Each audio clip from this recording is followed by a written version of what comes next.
GK challenge for you. મિત્રો, આજના વિડીયોમાં આપણે 30 પ્રશ્નો જોઈશું અને સાથે ઓપ્શન પણ આપેલા હશે. તો આ જોવાથી તમને ખ્યાલ આવશે તમારી તૈયારી કેવી છે. 30માંથી જો તમને 10 જવાબ આવડી જાય તો તમારી તૈયારી છે તે સારી કહેવાય. જોઈએ. પરમ 8000 પુણેમાં આવેલી કઈ કંપની દ્વારા બનાવવામાં આવ્યું હતું? તો પરમ 8000 શું છે? તો ભારતનું પ્રથમ સુપર કોમ્પ્યુટર છે. એ યાદ રાખજો. ક્યાં બન્યું છે? પુણેમાં. કઈ કંપની આવશે? તો સીડેક કંપની જવાબ આવશે. સીડેક કંપની દ્વારા છે આ બનાવવામાં આવ્યું હતું. ભારતનું પ્રથમ સુપર કોમ્પ્યુટર પરમ 8000. જવાબ આવડતો હોય તો સાથે સાથે તમે કમેન્ટ બોક્સમાં જવાબ પણ આપી શકો છો. તમે પૂરો જવાબ નહીં લખો તો 1માં સી આ રીતે પણ લખી શકો છો. ખાલી જગ્યાને સ્ટેપ રેકનર મશીન પણ કહેવાય છે. કોને કહેવાય સ્ટેપ રેકનર મશીન?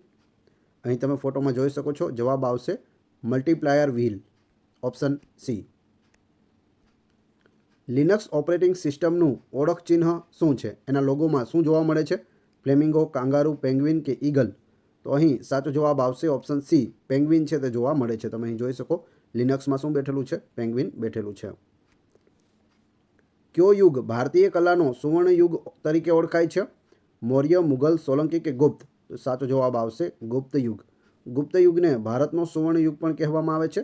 અને ગુજરાતનો સુવર્ણ યુગ પૂછે તો સોલંકી યુગ છે, એ પણ યાદ રાખજો. ભારતમાં એવું કયું મંદિર છે કે જેનો છાંયડો ક્યારેય ધરતી પર પડતો નથી? અંબાજી, કોણાર્ક, બાલાજી કે બૃહદેશ્વર? એનો પડછાયો છે તે ક્યારેય ધરતી પર પડતો નથી. શું જવાબ આવશે? બૃહદેશ્વર મંદિર જવાબ આવશે ઓપ્શન ડી. તમે અહીં જોઈ શકો આ મંદિર છે. આનો પડછાયો ક્યારેય ધરતી પર પડતો નથી. આપણા બંધારણની કઈ કલમમાં ભારતના સાંસ્કૃતિક વારસાના જતન માટે નાગરિકની મૂળભૂત ફરજો દર્શાવી છે? આપણી મૂળભૂત ફરજો કેટલી છે? 11 છે. કયા અનુચ્છેદમાં છે? તો જવાબ આવશે 51 ઓપ્શન ડી અહીં સાચો જવાબ છે. પ્રાચીન ભારતનો સર્વપ્રથમ ઐતિહાસિક ગ્રંથ કયો છે? પૃથ્વીરાજ રાસો, હર્ષચરિત, રાજતરંગિણી કે વિક્રમા દેવરચિત?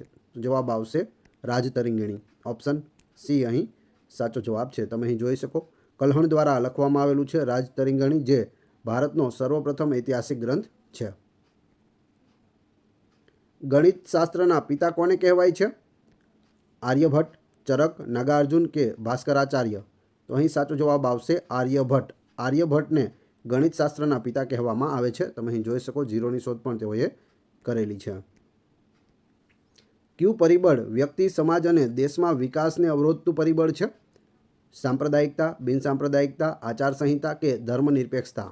તો અહીં જવાબ આવશે ઓપ્શન એ સાંપ્રદાયિકતા. બંધારણના કયા આર્ટિકલ દ્વારા અસ્પૃશ્યતા નાબૂદ કરવામાં આવી છે? મોસ્ટ આઈએમપી પ્રશ્ન, ઘણી વખત પૂછાયેલો પ્રશ્ન છે. આર્ટિકલ 17, આર્ટિકલ 12, આર્ટિકલ 18 કે આર્ટિકલ 58? શું જવાબ આવશે? સાચો જવાબ આવશે આર્ટિકલ 17, અસ્પૃશ્યતા નાબૂદી. કઈ ઔષધીય વનસ્પતિ એકમાત્ર ભારતમાં જ થાય છે? તો આ એવી વનસ્પતિ છે જે માત્ર ભારતમાં જ થાય છે અને ઔષધીય વનસ્પતિ છે. શું નામ છે? સર્પગંધા, અશ્વગંધા, રજનીગંધા કે આ પૈકી કોઈ નહીં? તો અહીં સાચો જવાબ આવશે સર્પગંધા, ઓપ્શન એ સાચો જવાબ છે. ગુજરાતનો સૌથી મોટો પેલેસ કયા શહેરમાં આવેલો છે? સુરેન્દ્રનગર, જામનગર, વડોદરા કે રાજકોટ? તો અહીં સાચો જવાબ આવશે વડોદરા. વડોદરામાં છે તે લક્ષ્મીવિલાસ પેલેસ આવેલો છે, જે ગુજરાતનો સૌથી મોટો પેલેસ છે. મહેલોના શહેર તરીકે વડોદરાને ઓળખવામાં આવે છે. અને દેશમાં પૂછે કે દેશમાં કયા સિટીને મહેલોના શહેર તરીકે ઓળખવામાં આવે છે? તો કલકત્તાને. કળિયો ડુંગર કયા જિલ્લામાં આવેલો છે? સુરત, ભરૂચ, જામનગર કે કચ્છ?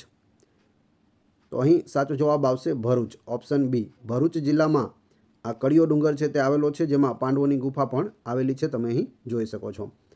કાળો ડુંગર પૂછે તો એ કચ્છમાં આવેલો છે. ગુજરાતમાં ગળીનું વિપુલ પ્રમાણમાં ઉત્પાદન કયા સ્થળે થતું હતું? ગળી છે તો ગળીનું સૌથી વધારે ગુજરાતમાં ઉત્પાદન ક્યાં થતું હતું? સરખેજ અમદાવાદ, અંજાર કચ્છ, શહેરા પંચમહાલ કે થરાદ બનાસકાંઠા? તો થરાદ હવે વાવ થરાદ જિલ્લામાં આવે છે, એ પણ યાદ રાખજો. સાચો જવાબ આવશે સરખેજ અમદાવાદ. સૌથી વધુ ગળીનું ઉત્પાદન સરખેજમાં થાય છે. દૂધ સરિતા ડેરી ક્યાં આવેલી છે? ભાવનગર, જામનગર, રાજકોટ કે કચ્છ? તો અહીં સાચો જવાબ આવશે ઓપ્શન એ ભાવનગરમાં દૂધ સરિતા ડેરી છે તે આવેલી છે. કનૈયાલાલ મુનશીનું તખલ્લુસ નીચેના પૈકી કયું એક છે? ઠોઠ નિશાળીઓ, ઘાયલ, ચાંદામામા કે ઘનશ્યામ? તો આ છે કમા મુનશી, કનૈયાલાલ માણેકલાલ મુનશી. તેમનો જન્મ ભરૂચમાં થયો હતો અને તેઓનું તકલ્લુસ છે ઘનશ્યામ. ઓપ્શન ડી અહીં સાચો જવાબ છે. ગુજરાતમાં પુસ્તકાલય પ્રવૃત્તિના પ્રણેતા કોણ ગણાય છે? અહીં ફોટો પણ આપેલો છે. વિઠ્ઠલભાઈ પટેલ, ભાઈ કાકા, ભાઈલાલભાઈ પટેલ કે મોતીભાઈ અમીન?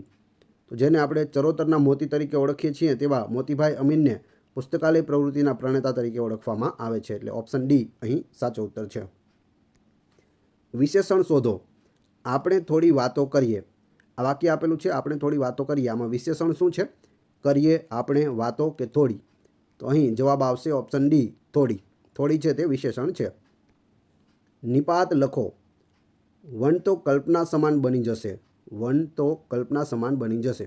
તો સમાન કલ્પના કે વન? હવે નિપાતમાં શું હોય કે એને તમે વાક્યમાંથી કાઢી નાખો તો પણ કાંઈ ફેર પડે નહીં. જેમ કે અહીં તો આપેલું છે અને કાઢી નાખો તમે, વન કલ્પના સમાન બની જશે, તો તોનો કોઈ મતલબ છે નહીં. એટલે જવાબ આવશે તો. નિપાત એકદમ સરળ ટોપિક છે, આપણે વિડીયો બનાવેલો છે, જોવાનો બાકી હોય તો એ પણ જોઈ લેજો. નીચેનામાંથી કયો છંદ 21 વર્ણ સંખ્યા ધરાવે છે? 21 વર્ણ સંખ્યા ધરાવતો હોય તેવો છંદ ઝૂલણા, વસંત તિલકા, કટાવ કે શ્રગધરા? તો જવાબ આવશે ઓપ્શન ડી, શ્રગધરામાં 21 વર્ણ સંખ્યા હોય છે. નીચેના શબ્દ સમૂહ માટે કયો શબ્દ સાચો છે? દહીં દૂધ રાખવાનું માટીનું વાસણ તેને શું કહેવાય? તાંસણું, ગોરસી, કુલડી કે ઠીકરી? શું કહેવાય? સાચો જવાબ આવશે ગોરસી કહેવાય. શું કહેવાય? ગોરસી. Option B. વિરોધી અર્થવાળો શબ્દ લખો. આરોહ. આરોહનું વિરોધી શું થશે? વિદ્રોહ, વિરહ, અવરોહ કે પ્રરોહ? તો અહીં સાચો જવાબ આવશે અવરોહ. આરોહ, અવરોહ. એલ્યુમિનિયમ તો બોક્સાઇટ. તો લોખંડ તો શું આવશે? એલ્યુમિનિયમની કાચી ધાતુ છે બોક્સાઇટ, એટલે બોક્સાઇટ લખી છે. તો લોખંડની કાચી ધાતુ કઈ છે? લિગ્નાઇટ, મેગ્નેસાઇટ, હેમેટાઇટ કે આયર્ન પાયરાઇટ્સ? તો અહીં સાચો જવાબ આવશે ઓપ્શન સી, હેમેટાઇટ. હેમેટાઇટ છે તે લોખંડની કાચી ધાતુ છે. 25, 36, 49, 64 અને ખાલી જગ્યા. ખાલી જગ્યામાં શું આવશે? 80, 81, 82 કે 83? તો અહીં શું કરેલું છે? અહીં છે તે વર્ગ લીધેલા છે. 5નો વર્ગ, 6નો વર્ગ, 7નો વર્ગ અને 8નો વર્ગ. તો હવે શું આવશે? 9નો વર્ગ આવશે. 9નો વર્ગ કેટલો થાય? 81 થાય છે. એટલે જવાબ આવશે option B.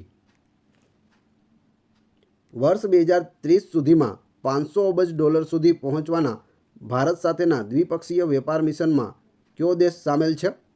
Russia, Japan, England કે અમેરિકા? શું જવાબ આવશે? સાચો જવાબ આવશે ઓપ્શન ડી, અમેરિકા. તમે અહીં જોઈ શકો આપણા વડાપ્રધાન શ્રી અને અમેરિકાના પ્રમુખ ડોનાલ્ડ ટ્રમ્પ છે તે બેઠા છે. 2030 સુધીમાં $500 અબજ સુધી પહોંચવાનો ભારત સાથેનો દ્વિપક્ષીય વેપાર છે, તેમાં અમેરિકા અને ભારત સામેલ છે. ભારત કયા દેશ સાથે સંયુક્ત લશ્કરી કવાયત ધર્મ ગાર્ડિયનની 6ઠ્ઠી આવૃત્તિનું આયોજન કરી રહ્યું છે? તો ધર્મ ગાર્ડિયનની 2025માં 6ઠ્ઠી આવૃત્તિ થઈ રહી છે. અને કયા દેશ સાથે છે? પાકિસ્તાન, રશિયા, જાપાન કે નોર્વે? તો અહીં સાચો જવાબ આવશે ઓપ્શન સી, જાપાન. જાપાન અને ભારત વચ્ચે ધર્મ ગાર્ડિયન થાય છે. નવી દિલ્હીમાં આદિ મહોત્સવ 2025નું ઉદ્ઘાટન કોણે કર્યું હતું? નરેન્દ્ર મોદી, અમિત શાહ, દ્રૌપદી મુર્મુ કે રાજનાથસિંહ? સાચો જવાબ આવશે આપણા રાષ્ટ્રપતિ શ્રી દ્રૌપદી મુર્મુ. તમે અહીં ફોટોમાં પણ જોઈ શકો, તેમના દ્વારા આદિ મહોત્સવને છે તે ખુલ્લો મૂકવામાં આવ્યો છે.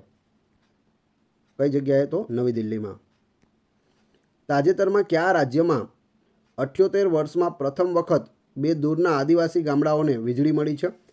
આપણે આઝાદ થયા તેના 78 વર્ષ પૂરા થઈ ગયા ત્યારે આ રાજ્ય છે કે જેના 2 ગામડાઓને અત્યારે વીજળી મળી છે.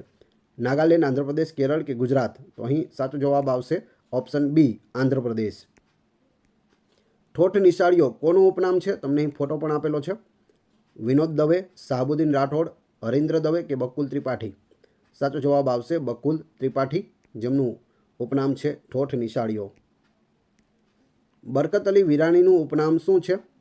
અખો, ગાફિલ, આદિલ કે બેફામ? તો અહીં સાચો જવાબ આવશે બેફામ. બરકત અલી વિરાણીનું ઉપનામ છે બેફામ. તમે અહીં ફોટોમાં જોઈ શકો.